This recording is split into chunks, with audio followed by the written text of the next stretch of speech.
အာဆင်နယ်ကချက်စီကိုနိုင်လိုက်ရင်ပရီးမီးယားလိဂ်ပြီးသွားပြီလို့ပြောဆိုလိုက်တဲ့ဘော်ရမာဆန်ဒီတစ်ပတ်ပရီးမီးယားလိဂ်မှာပွဲကြီးပွဲကောင်းအဖြစ်အာဆင်နယ်နဲ့ချက်စီတို့ရဲ့ပွဲစဉ်ရှိနေပြီးတော့အဲ့ဒီပွဲမှာသာအာဆင်နယ်အသင်းကအနိုင်ရလိုက်မယ်ဆိုရင်တော့ပရီးမီးယားလိဂ်ချန်ပီယံဆုကအာဆင်နယ်အသင်းရဲ့လက်ထဲကိုရောက်ပြီလို့ဘော်ရမာဆန်ကပြောဆိုလာပါတယ်အာဆင်နယ်အသင်းကပရီးမီးယားလိဂ်မှာ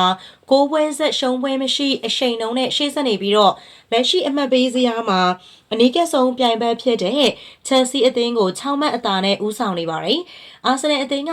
ဒီယာဒီဥရောပထိပ်တန်းလိ9ခုမှာခံစစ်အကောင်းဆုံးစွမ်းဆောင်ရည်ကိုပိုင်ဆိုင်ထားပြီးတော့12ပွဲကစားပြီးတဲ့အချိန်မှာဩဂုတ်လကလီဗာပူးကိုတကူကိုမရှိနဲ့အဝေးကွင်းမှာရှုံးနေခဲ့တဲ့ပွဲကသာသူတို့အတွက်ဒီတရာဒီလုံးတစ်ခုတည်းသောရှုံးပွဲအဖြစ်ရှိနေပါတယ်။ပြီးခဲ့တဲ့ဂျာယန်မှာလည်းဆယ်စုနှစ်တစ်ခုကျော်ကြာအနိုင်မရခဲ့တဲ့ Bayern Munich ကိုအိမ်ကွင်းမှာ3-2ဆိုတဲ့ရလဒ်နဲ့အနိုင်ရထားခဲ့တာကြောင့်စိတ်ဓာတ်ပိုင်းဆိုင်ရာအရာလည်းအမြင့်ဆုံးမှာရှိနေရလို့ဆိုနိုင်ပါတယ်။ဒါပေမဲ့ဒီတစ်ပတ်ချန်ပီယံလိမှာနိုင်ပွဲရခဲ့တဲ့အင်္ဂလန်အသင်းကအာဆင်နယ်တသင်းနဲ့မဟုတ်ပဲချက်စီကလည်းဘာစီလိုနာကို3-0ပြည့်ဆိုတဲ့စွမ်းဆောင်ရည်နဲ့အတူအနိုင်ယူပြခဲ့ပါတယ်။နီးပြအန်ဇိုမာရက်စကာရဲ့ချက်စီအသင်းကရာသီအစပိုင်းမှာစွမ်းဆောင်ရည်အရအနေငယ်မတည်ငြိမ်မှုတွေရှိခဲ့ပေမဲ့အခုအချိန်မှာတော့တဖြည်းဖြည်းနဲ့ထိုးတက်လာခဲ့တာဖြစ်ပါတယ်။အဲဒီအတွက်ဒီတစ်ပတ်ကစားသွားမဲ့ပွဲစဉ်ဟာ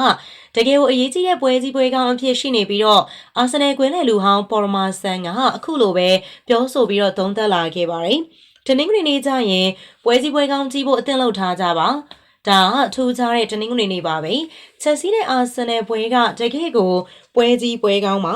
အကယ်လို့အာဆင်နယ်သာနိုင်ခဲ့ရင်အရာအားလုံးပြီးသွားလိမ့်မယ်လို့ကျွန်တော်ထင်ပါတယ်သူတို့ကိုဘယ်သူမှလိုက်မိတော့မှာမဟုတ်ပါဘူးသူတို့ကအားလုံးကိုကြော်ဖြတ်သွားတော့မှာပါဘိုင်ယန်မြူနစ်လိုအသင်းမျိုးကိုအနိုင်ယူပြလိုက်တာက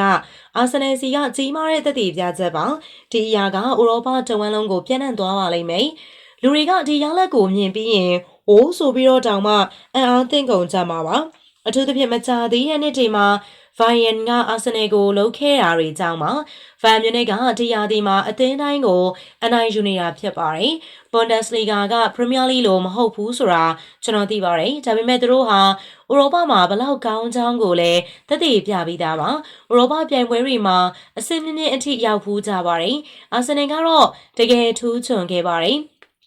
ပထမပိုင်းကတော့အတက်အကျရှိခဲ့တယ်။နှစ်သင်းစလုံးအခွင့်အရေးတွေရခဲ့ပေမဲ့ဒုတိယပိုင်းမှာတော့အာဆင်နယ်ကသူတို့ကိုအပြတ်သက်ချိန်မုံပြစ်ခဲ့ပါတယ်ဆိုပြီးတော့မာဆန်ကပြောဆိုခဲ့ပါတယ်။ဒီတစ်ပတ်မှာကစားမဲ့ဒီပွဲမှာသာအာဆင်နယ်ကအနိုင်ရလိုက်မယ်ဆိုရင်တော့မာဆန်ပြောသလိုအာဆင်နယ်အသင်းက